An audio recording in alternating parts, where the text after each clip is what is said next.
સ્ટુડન્ટ્સને જિંદગીના પાસાઓનો ખ્યાલ અપાવે છે તેવા આપણા પ્રિન્સિપાલ કાનાણી સાહેબને વિનંતી કરું કે આ ગુરુ પૂર્ણિમાના કાર્યક્રમને અનુલક્ષીને પોતાનું સંબોધન આપે. પ્લીઝ કાનાણી.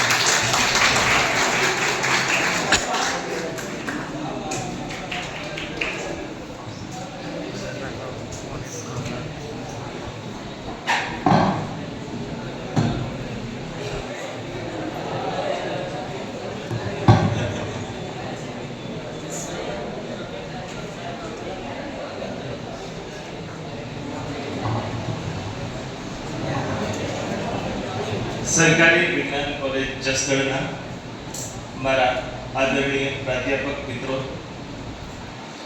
મારી નોન ટીચિંગ ટીમ અને મારા વાલા ભાઈઓ અને બહેનો, વિદ્યાર્થી ભાઈઓ અને બહેનો, 2022 થી આપણી સરકારી વિજ્ઞાન કોલેજ જસદણ શરૂ થઈ.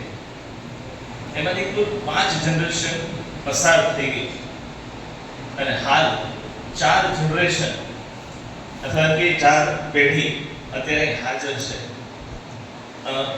F5 થી આવેલા બાળકો ઘડાતા SY TY પૂરું કરી અને હવે MSc માં એન્ટ્રી આવતીકાલથી એમની નવી જર્ની શરૂ કરે છે.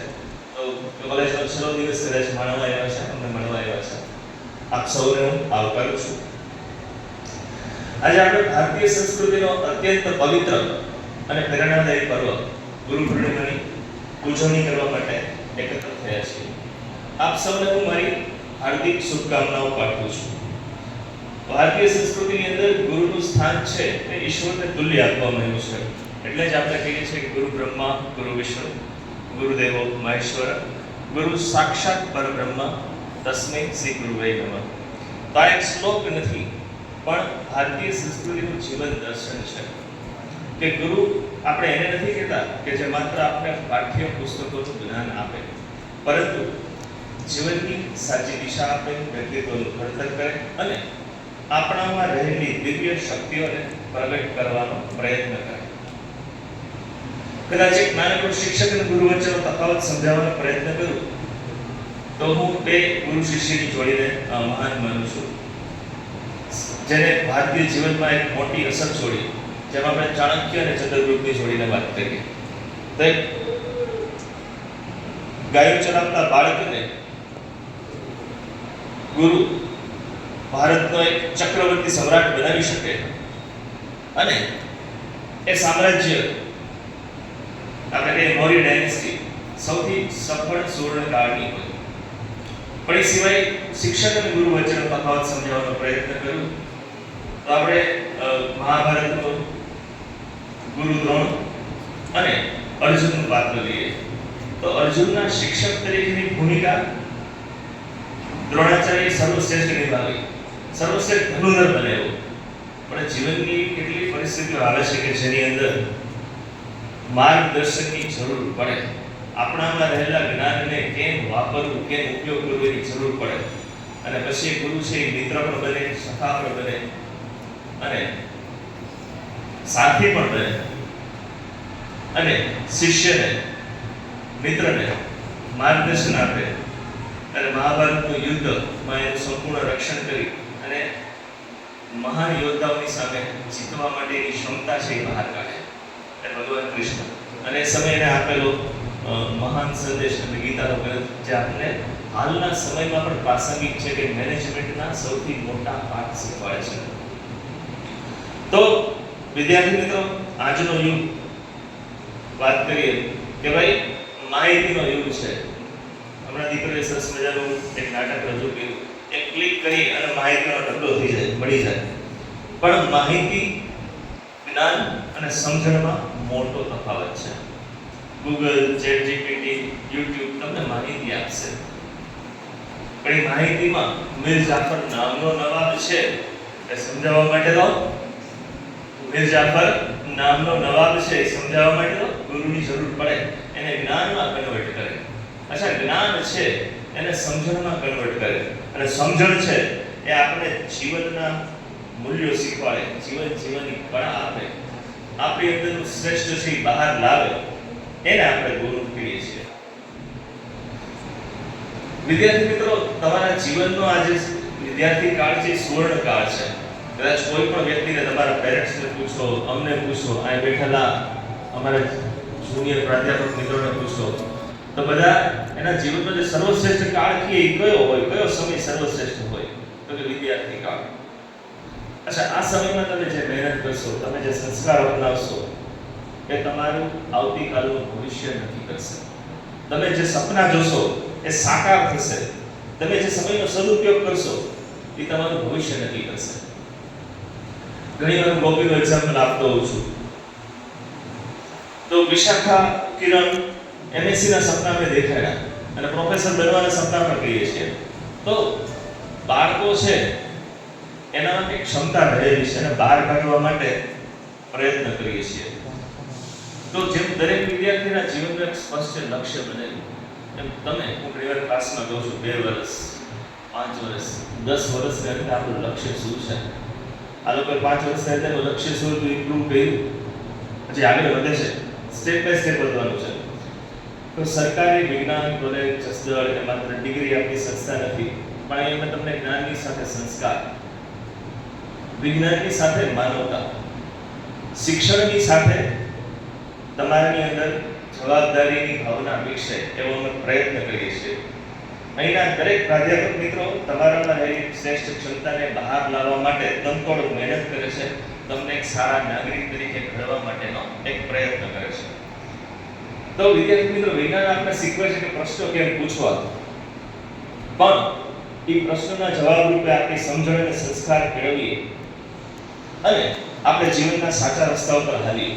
આર્ટિફિશિયલ ઇન્ટેલિજન્સની નવી ટેકનોલોજીની ઘણી બધી આવે છે, નવી વસ્તુઓ આવે છે, પણ સૌથી અગત્યનું છે કે આપણી અંદર માનવતા હોય, નૈતિકતા હોય, આપણી જવાબદારીઓનું આપણને જ્ઞાન હોય, તો તમે સમાજની અંદર માત્ર સફળ નહીં પણ ઉપયોગી વ્યક્તિ બનશો. સારા શિક્ષક બનો, ડોક્ટર બનો, અધિકારી બનો, ઉદ્યોગ સાહસિકો બનો, પણ એ બધાની પહેલા એક સારા મનુષ્ય, સારા માનવી એ બધું જરૂરી છે. તો સ્વામી વિવેકાનંદનું એક સ્લોગન છે જે મને ગમે છે, ઘણી વાર ક્લાસમાં કહું છું કે ઉઠો, જાગો અને ધ્યેયની પ્રાપ્તિ સુધી મંડ્યા રહો. અને ઘણી વાર ટીવાયમાં તમારા અલગ અલગની વાતો ઝાઝી થાય, એક ફાઈમાં થોડી થાય, એસવાયમાં ઓછી હોય. ટીવાયમાં અલગ અલગની વાત થાય તો ઘણી વાર બધું સંકરાતું જાગ. સંકરાતું જાગ એટલે શંકરાચાર્યના માતા, શંકરાચાર્ય જ્યારે નાના હતા ને ત્યારે સવારના વહેલા ઉઠાડે અને શંકરો જેને દીકરાને કહે કે સંકરાતું જાગ, એટલે માતા એને કે હું જવાબ આપે, હું જાગું છું. પણ જાગું છું મતલબ શું? જાગવું એટલે શું? એ નહીં પથારીમાંથી ઊભા થઈ જાય, ઉઠી જવું એને જાગવું નહીં. મારા જીવનનું ધ્યેય શું છે, મારે કઈ દિશામાં જવું છે.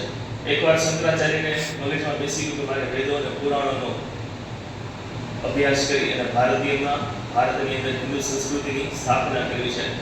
તો એમ કહે છે કે વેદો અને પુરાણોને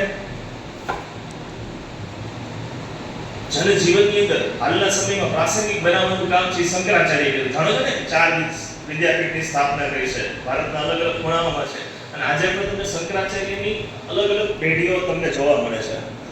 તો દરેક બાળક માટે એના માતા પિતા એના સૌથી પહેલા ગુરુ છે. માતાશ્રી બાળકનું ઘડતર કરે એના જેટલું કોઈ નથી કરી શકતું.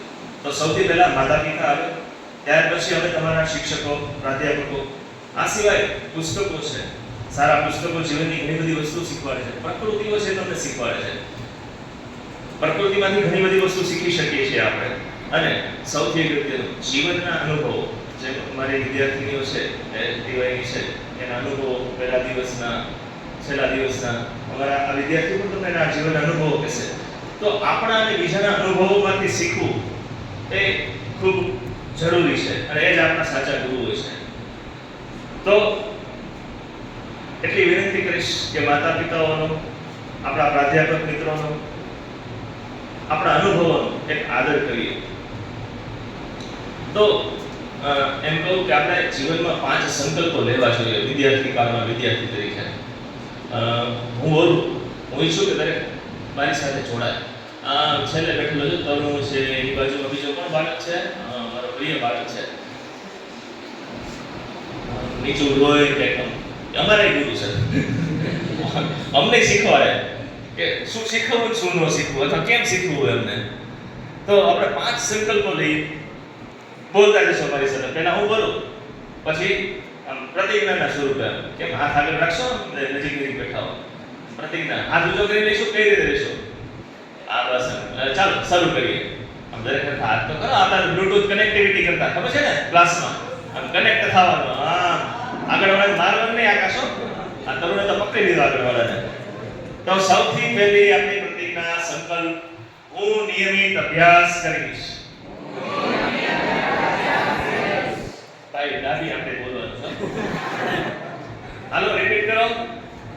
હું નિયમિત અભ્યાસ કરીશ. હું મારા માતા પિતા, પ્રાધ્યાપકો, શિક્ષકોનો આદર કરીશ.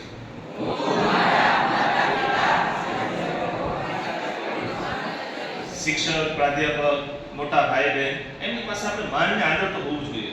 પછી ત્રીજું, હું સમયનું મૂલ્ય સમજીશ અને જીવનને શિસ્તબદ્ધ બનાવવાનો પ્રયત્ન કરીશ.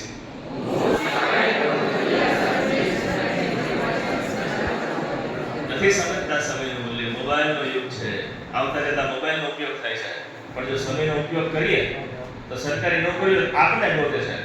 પાછું રિપીટ કરો. હું સમયનું મૂલ્ય સમજીશ અને શિસ્તબદ્ધ જીવન માટે પ્રયત્ન કરીશ. આમ કેટલા મનમાં બોલે છે એ શિસ્ત નહીં, બાકી બધું બરાબર છે. ચાલો આગળ પાછું આપણે બધા સાયન્ટિસ્ટો બનવા માંગી છે. હું વૈજ્ઞાનિક દ્રષ્ટિકોણ અને નૈતિક મૂલ્યોનું પાલન કરીશ.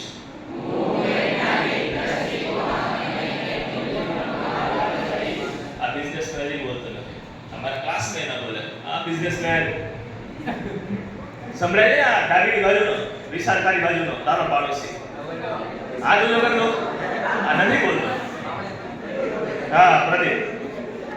ચાલો ચાલો, સૌથી છેલ્લું અને અગત્યનું, હું મારા જ્ઞાનનો ઉપયોગ સમાજ, રાષ્ટ્ર અને માનવ જાતના કલ્યાણ માટે કરીશ.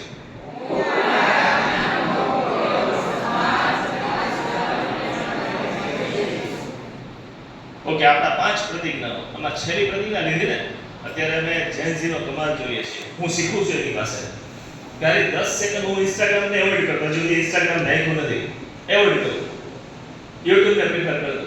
પણ ઇન્સ્ટાગ્રામ ની 10-10 સેકન્ડની રીલો જે યુટ્યુબમાં જોઈ કે ભાઈ ટૂંકા શબ્દોમાં, હું ને કોઈ દિવસે બાબતે જતા ડિસ્કસ કરતા હોય કે આ જેન્સી ટૂંકા શબ્દોમાં સારી રીતે પોતાની વાતને કે રજૂ કરવી, ક્લાસમાં મેં કીધું છે, અને હજારો લોકો સુધી પહોંચાડે છે. અત્યારે આજે આંદોલન થયું એનું શા માટે તો કે એને સમજણ છે કે શિક્ષણ છે એ શક્તિશાળી શસ્ત્ર છે કે જેનાથી દુનિયાને બદલી શકાય છે. શિક્ષણ એ માત્ર ક્લાસમાં અપાતી કેમિસ્ટ્રી, ફિઝિક્સ, બોટની, ઝૂલોજીની માહિતીઓ નથી. અમે તમને ઠપકારીએ છીએ અને ઠપકાર્યા પછી આપણા આત્મબોધ જાગે એકાદામાં પણ, અને સાચી દિશા પકડાય. તો એ શિક્ષણ ઇન્ફોર્મેશન, સમજણ અને જ્ઞાનમાં કન્વર્ટ થાય. અને એકવાર જો સમજણ અને જ્ઞાનનો દીવો અંદર પ્રગટી ગયો, પ્રદીપ, એકવાર સમજણ અને જ્ઞાનનો દીવો પ્રગટી ગયો તો એ માણસને કોઈ અટકાવી શકતું નથી. કોઈ સરકાર, કોઈ પેરેન્ટ્સ, કોઈ તાકાત એને અટકાવી શકતું નથી. એના જીવનના સંકલ્પોને પૂર્ણ કરી શકે છે. તો આપ સૌ મોટા સપનાઓ જુઓ, નિષ્ફળતાથી ક્યારેય ડરો નહીં. નિષ્ફળતા મળે એ ટિકિટ આવશે. હવે મોડેલ છે કે એફઆઈ માં બહુ સારું, હું એફઆઈ માટે એફર્ટ કરતો ને કે આવા દેવા એકવાર આવે પછી ખબર પડે કે આ શું કામ આવી, આ તે કેમ થયું. એટીકેટિંગ ફૂલ ફોર્મ શું આપણે બનાવેલું છે. તો અંતમાં આત્મવિશ્વાસથી, મહેનતથી, ગુરુઓના આશીર્વાદ સાથે જીવનના લક્ષ્યો જે અસાધ્ય લાગે પૂરા કરી શકાય. તો ગુરુ પૂર્ણિમાના અવસરે આપણે સંકલ્પ લીધા કે જીવનભર શીખતા રહીશું. અમે પણ શીખીએ છીએ તમારી પાસેથી, અલગ અલગ પરિસ્થિતિઓ પાસેથી. તો જીવનભર શીખતા રહીએ. આપણા ગુરુઓ જેમ તમારે અમારી પાસે શીખો છે, અમે પણ અલગ અલગ વ્યક્તિઓ પાસે અમારું પણ ભણતર કર્યું છે, અમે પણ શીખીએ છીએ. તો શીખતા રહીએ, જ્ઞાનને આપણી સર્વોચ્ચ સંપત્તિ માનીએ અને જવાબદાર, રાષ્ટ્રપ્રેમી અને સંસ્કારી નાગરિક બની રાષ્ટ્રના વિકાસમાં યોગદાન આપીએ તો આપણા સૌનું ભાવિ ઉજ્જવળ બનશે. તમારા જીવનમાં જ્ઞાનનો પ્રકાશ સતત ઝળહળતો રહે તેવી આપ સૌને ગુરુ પૂર્ણિમાના અવસરે પ્રાર્થના તેમજ અભ્યર્થના તેમજ હાર્દિક શુભેચ્છાઓ. જય હિન્દ, ભારત માતા કી જય.